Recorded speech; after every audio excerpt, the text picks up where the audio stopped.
Pull out your hose and grab your can. We're about to integrate another Pest Geek podcast. Hi, everybody. Frank Hernandez here, and welcome to the Pest Geek podcast, bringing you the latest information on pests, products, and politics from today's leading industry sources to help you start, manage, and grow your pest control business. Stephen Vantassel here, wildlife control consultant, bringing another episode of Living the Wildlife. Hey, today I wanted to talk about scalability. What is scalability? Well, scalability is the ability or the power to expand your business in a manner so that you can earn more money without costing you a great deal more time and effort and expense to harvest that extra income. Yeah, kind of a rough definition there, but that's the concept of scalability. How scalable is your business? And so let me explain how that would work. If you're an author, for example, you put in all this effort to produce a book.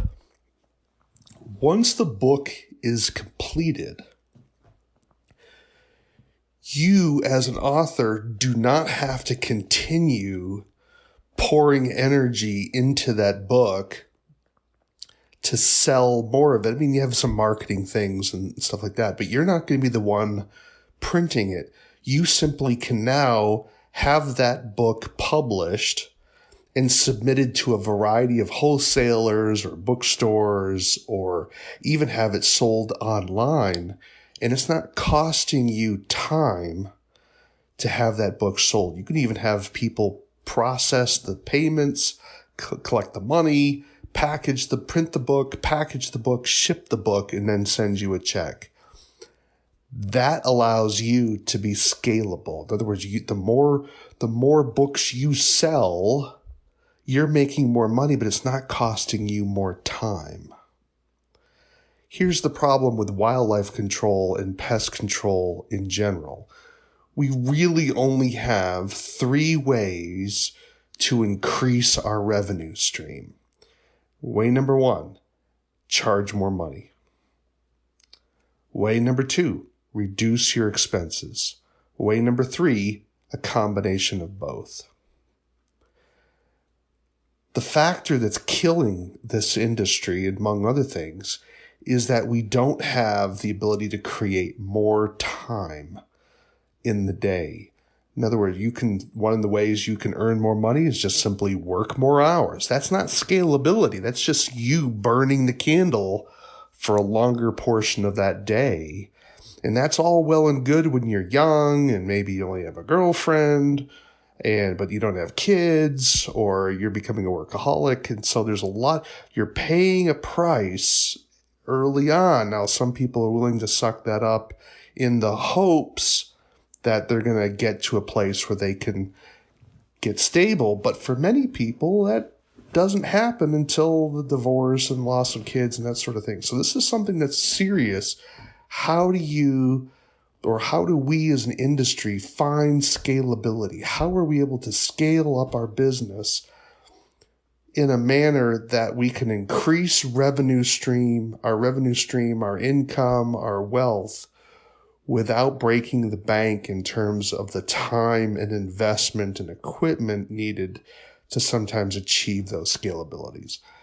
So I'm not coming to you today with like a list of answers and, me walking down from Mount Sinai, handing you the answer to all of our business problems. That's not my point today. But what I'm wanting to do is stimulate your thought about how to sit back and evaluate your business. What are you doing? Is it working? And so let's evaluate, can we squeeze out more revenue for yourself? Because here's something that I think a lot of wildlife control operators, and I would suspect pest control operators, forget. And that is, we like to be busy. We like to be servicing clients.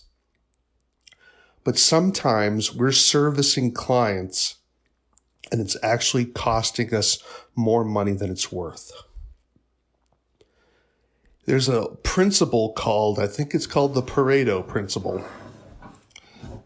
but don't quote me on that, but it's the 80-20 principle. And basically it says 20% of your jobs or 20% of anything brings you 80% of the return. In volunteer organizations, it basically says that 20% of the membership do 80% of the work. Now, obviously, that's a very rough rule of thumb.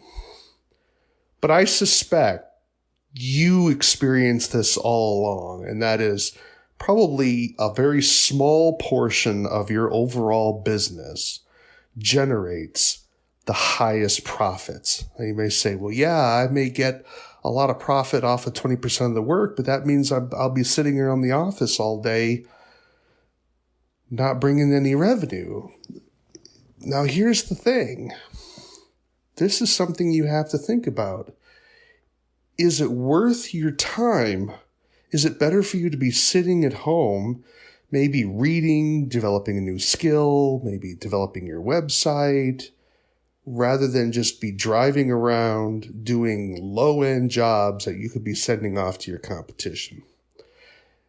Now, for those of you who use lost leaders, and I think sometimes people in the pest control world get into wildlife control, not because they want to do wildlife control per se, but they're hoping to use the opportunity of doing a wildlife job to get into pest control so they can get that quarterly account. They'll be a lost leader. They'll take the hit on the wildlife control so that they can get the longer term revenue stream from doing regular pest control.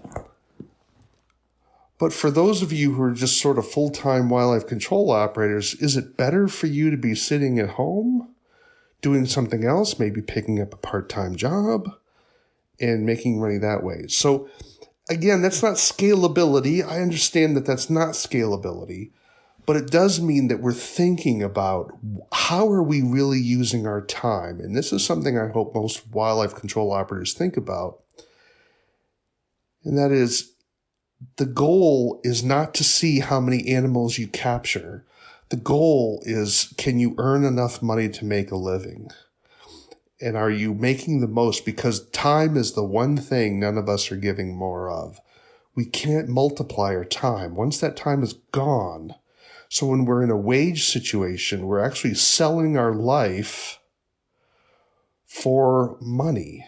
We're selling our time for money. That's all we're doing, our expertise. So we're either doing that well or we're doing it not. So let's talk a little bit more about scalability. What are some ways that you can generate perhaps more income without necessarily creating a lot of extra work for you? And here are some ideas that I had. Do with them what you will. And one of them was offer a trap rental or trap sales service. For those types of jobs that are really the low value jobs in your market, it may be worth your while to offer the public and say, look, I can do this for you and give them a price. You could even inflate the price if you wish, because maybe it's something you just don't want to be doing a lot of. Maybe it's a job you hate. And you could say you could do it for this, or I can sell you a trap, even deliver it, show you how to use it, and let you do your thing, and even maybe offer euthanasia services for the client at a lower cost for that client. You can rent them a trap. You can sell them a trap. You can sell them instruction. I've heard of wildlife control operators who, rather than doing a lot of ground mole work, they will simply go out to the client and they will teach the client how to trap moles and sell the traps. Now you may say, well, that's cutting off your nose to spite your face. Perhaps, but it depends. Again, this is all ideas for your market and what your business goals are. If you can't make enough money off of a mole job to make it worth your while, then it's not worth it. You might as well make something and collect money off that person doing that type of work. And so you can actually create a little booklet or a video and then sell that. So that's an option number 2, and that is create training materials that you can sell to the public. That would be a way to multiply your business and make it more scalable. Now, is it all of your business? No, absolutely not. But sometimes people are afraid. I mean, I'm a writer, as many of you know. I've published many books, and I look to work with people that want to develop their own books. But what I find is a lot of wildlife control operators, at least the ones perhaps that I've spoken to, they're afraid to do that. I was just talking with a guy a little while ago, and he had a very interesting trap set. And I says, well, would you want to write that up? Well, I don't want to educate my competition. Well, the guy was, I mean, no offense, but he was already in his 70s. And I'm thinking to myself, and I'm trying to be gentle here, but, it's like, you're not going to live forever, right? I mean, so sometimes it's an ego thing. They think somehow they're going to live forever. He says, well, I said, well, we can publish this after you stop working. Because I didn't want to say die, because I thought that would have been rude. And that still wasn't enough for him. But yet he said his kids were not going to be interested in getting involved in the business. And I says, I would be willing to we could hold off on publishing until you stop working. And he wasn't willing to do it. So it's interesting to see how people are not really willing. There's emotional issues involved as to why they're not willing to train. And they think part of that is competition. Part of that is that I think they realize that they're not going to, that if they give out this information, they've somehow lost part of themselves. And I think that's really silly. Let me talk about the competition issue. How many times do you look at, you go into a bookstore, if you go into one, and ask yourself, how many self-help repair books are out there? How to build this, how to build that. You can go on YouTube and get all kinds of stuff to build things. But yet we still have a shortage of contractors. Why is that? Why didn't all that carpentry work and all of that construction work and all that repair work, why is it that when you try to find a repair person, you can't find one? Well, did these books really diminish and devalue what the expertise of that repair person was? And it turns out that what it did is it really got rid of the little stuff. Now, when you call a repairman, it's something often big. The same thing can happen in our industry as well. That is, sometimes do you really want to be doing ground trapping all the time when the real money is in bat work, or the real money is in bird work, or things that require ladders and some expertise in metal bending? I mean, that's the question that you have to ask yourself. So again, I'm not here to tell you how to run your business. I'm trying to give you options to think about, how do you increase the revenue stream of your business without requiring you to multiply yourself.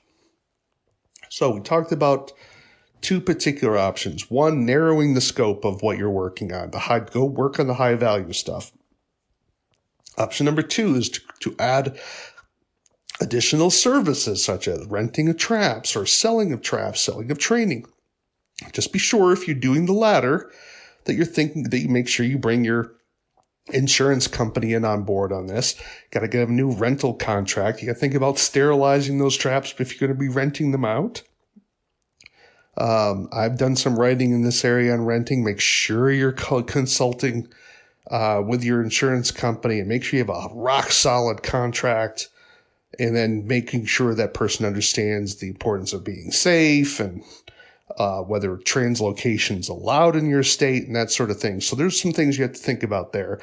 And it could be a way for you even to deliver. Well, I don't have a shop for people to show up, to offer the delivery service. You're driving around anyways. Probably you can work this out. But just be sure, if you're renting, I'm going to tell you, you want to be flaming your traps before the next person grabs it. That's me. You do what you want, but that would be me. I'd want you to be flaming traps. All right, so that's two options. The third option for scalability is, how do you think about your competition? Are you looking at your competition as someone that you can work with as a collaborator, not just always a competitor? Why do I say that? Because labor is the biggest challenge in wildlife control work. I suspect it's a big problem in pest control work as well. How do you find employees willing to stick with you and get the training and become long-term production guys? Then when you get these big jobs, do you have enough labor to do it? Chances are you don't. So one of the ways is that if you have a respectful competition with your competitors, you can often join together for limited periods of time. I'm not talking about a partnership. I'm talking about a collaboration where you can say, you know what, we're going to work together and we're going to work in that big bird job, or we're going to do that big beaver job, or we're going to do something else. Whatever the case may be, things that you wouldn't be able to do on your own, you're now able to do because you have another company working together. Again, are there legal issues involved there? Absolutely. Are there liability issues involved there? Absolutely. But that's what lawyers are for, and that's where people of goodwill who are willing to sit down and work together, it can be done. It's a simple way of both of you benefiting off of being able to collaborate and get those big jobs where you don't always have to turf them off to the big boys. And that would be a way. Is it true? Is it an actual fulfillment of the definition of scalability? No, it's not. But it is a way for you to increase your margins because you're able to do those bigger jobs, and where maybe you're able to get a bigger cash stream and that sort of thing. It's a way to move forward.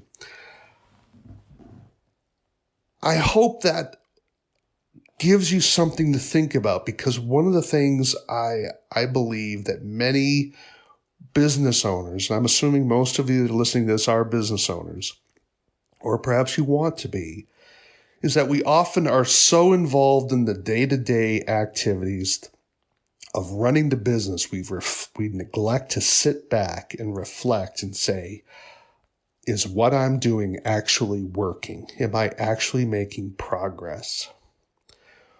One of the things I've been pleased to see, because I'm an old timer in this industry now, is when we were in the early growth phases of the industry, the people were asking, well, are you busy? Oh yeah, I'm working 7 days a week, 24/7, 365. And they were probably not lying. And so over the years, I began to start asking a second question. They would tell me, are you busy? Oh yeah, I'm busy. And they'd tell me how much work they're doing. And I'd look at them and I'd ask them this question. I'd say, great, are you making any money? And they would pause for a minute, and I would look at them, and they would say, well, yeah, I think so. And I said, you're not sure? Look, my point was to try to jog their memory a little bit and to shake them a little bit, so that being busy doesn't mean you're making money. If the goal is being busy, then that's your goal. It's easy to be busy, but it's a different thing to be making money. The goal, my friends, is not to just be busy. The goal is to be making money so that you actually can have a life. If you're working 7 days a week all the time and your family is paying a price for that, and sometimes people want that, because things maybe aren't that great at home. But what came first, the chicken or the egg, right? Did the things get bad at home because you were working 7 days a week? Or are you working 7 days a week because things got bad at home? That's something you have to work through, and that's not the topic of today's session. My point is think about scalability. Are you making money? How can you maximize your time for the greatest amount of profit? That's what I hope you take away today from our discussion. I don't have all the answers. I'm not suggesting that I do. This is not easy, but it doesn't get any easier if we don't think about it. And I hope you're going to do that today. because we have one life on this earth. We want to maximize that for our family to do what is going to be appropriate. I'm not afraid of hard work. I think that's important. But we don't want to be workaholics, because that's not good. Hope this has been helpful for you. Again, Stephen Vantassel, Wildlife Control Consultant. Thanks for listening. Thank you for listening to the Pest Geek Podcast. If you have enjoyed the Pest Geek Podcast, please give us a rating, write a review, or subscribe to the channel. You can join the Pest Geek Society by visiting pestgeekpodcast.com. Thank you for listening. See you next time.